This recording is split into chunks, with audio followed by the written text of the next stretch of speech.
What I'm working on today is a Craftsman lawnmower. It's powered by a Tecumseh engine and it is not starting. I tried putting some starting fluid in there and pulling it over and it still doesn't start. So I'm suspecting that it is something to do with the ignition, and we'll test to see if it has spark. So what I'm going to do here is remove the spark plug.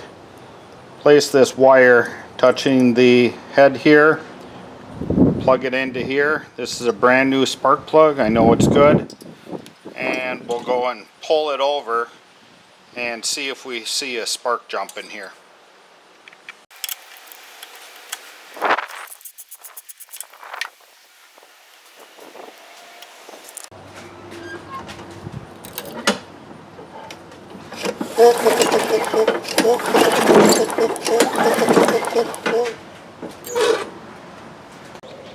Okay, fortunately, pulling it over there, it was just a dirty spark plug.